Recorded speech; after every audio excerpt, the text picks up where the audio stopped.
Hello everyone. आज हम एक ऐसे टॉपिक के बारे में बात करेंगे जो आपकी फाइनेंशियल स्टेबिलिटी के लिए बहुत ज़रूरी है। आपने इमरजेंसी फंड करके टर्म काफ़ी सुनी होगी, है ना, बट इसका मतलब क्या होता है ना, और ये इंपॉर्टेंट क्यों है वो हम अभी बात करेंगे। तो इमरजेंसी फंड वो पैसा होता है जो आपके नॉर्मल सेविंग से अलग होता है और इसका पर्पस होता है कि आपको अनएक्सपेक्टेड फाइनेंशियल सिचुएशन में मदद करे। जैसे मेडिकल इमरजेंसी हो सकती है, जॉब लॉस, या कोई अर्जेंट रिपेयर या खर्चा जो पहले से प्लान नहीं है आपका, है ना। तो इसकी इंपॉर्टेंस क्या है, हम सबको पता है कि जो हमारी लाइफ है ना वो अनप्रेडिक्टेबल होती है और कभी भी ऐसी सिचुएशन आ जाती है जिसमें इमीडिएट फाइनेंशियल हेल्प की जरूरत होती है। तो ऐसे टाइम पे आपके पास ना इमरजेंसी फंड नहीं होगा तो या तो आपको उधार लेना पड़ेगा या आपके जो इन्वेस्टमेंट है उसको बेच के मजबूरी में आपको पैसा निकालना पड़ेगा। तो इमरजेंसी फंड ये इंश्योर करता है कि आपको अपनी डेली लाइफ और लॉन्ग टर्म गोल्स पर कंप्रोमाइज नहीं करना पड़े, ठीक है।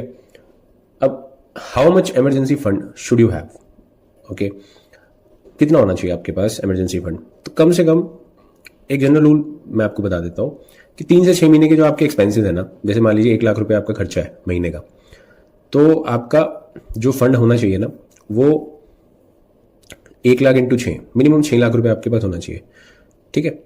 तो ये अमाउंट आपके बेसिक लिविंग एक्सपेंस को कवर करता है, ठीक है, जो आई थिंक सफिशिएंट है। बेसिक लिविंग एक्सपेंस में ना आपका रेंट भी हो सकता है, ग्रोसरीज भी हो सकती हैं, बिल्स, ईएमआई, कुछ भी हो सकता है। और उसके हिसाब से अगर आप डिसाइड करो कि कितना इमरजेंसी फंड होना चाहिए, तो ये फंड हमेशा ना लिक्विड होना चाहिए आपके पास, ठीक है, यानी आप जब चाहे ना उसे यूज कर सकते हो। तो जैसे आपको याद होगा मैंने सेविंग और इन्वेस्टमेंट की जब मैंने बात की थी तो मैंने बोला था कि सेविंग में आपको वो पैसा रखना चाहिए जो इमरजेंसी के लिए होता है। तो लगभग आप समझिए कि ये वही बात हो रही है, क्योंकि आप इसको ना इमीडिएटली लिक्विडेट कर सकते हो। तो रखना क्या चाहिए आपको भाई, आपको सेविंग अकाउंट में आप रख सकते हो, ठीक है, एफडी में रख सकते हो। एफडी कौन से वाली, जो आप प्री मैच्योर विड्रॉल की फैसिलिटी जिस एफडी में उसमें कर सकते हो, या फिर कोई ऐसे लिक्विड म्यूचुअल फंड जिनमें आप इजीली पैसा विड्रॉ कर सकते हो, है ना, रिडीम कर सकते हो आप, और 24 से 48 घंटे में आपके पास पैसा आ जाए, है ना। तो लिक्विड म्यूचुअल फंड हो गया, सेविंग अकाउंट हो गया, या फिर जो प्री मैच्योर विड्रॉल वाली एफडीज हो गई, वो आपके इमरजेंसी फंड के लिए एक यूजफुल जगह है जहां आप पैसा रख सकते हो। तो अगर आपके पास इमरजेंसी फंड नहीं है तो टेंशन मत लो, है ना, आप छोटे स्टेप से शुरू करो। हर महीने इनकम का एक छोटा सा हिस्सा, जैसे 10% या 15% आप साइड में रखो, धीरे धीरे अमाउंट बढ़ता जाएगा। तो ऑटोमेटिक जो है ना सेविंग सेटअप कर लो, जैसे ही सैलरी आए एक फिक्स अमाउंट ऑटोमेटिकली आपका इमरजेंसी फंड में चला जाए।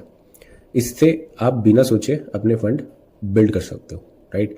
तो दोस्तों, इमरजेंसी फंड आपकी फाइनेंशियल सेफ्टी नेट की तरह काम करता है। ये इंश्योर करता है कि किसी भी अनफोर्सिन इवेंट में आप फाइनेंशियली स्टेबल रहें, है ना। तो अगले टॉपिक में जो है हम बात करेंगे टैक्सेशन के बेसिक्स के बारे में। ये आपको जरूर पता होना चाहिए जो भी हम अभी टैक्सेशन के बारे में बात करेंगे। तो मिलते हैं अगले वीडियो में, थैंक यू।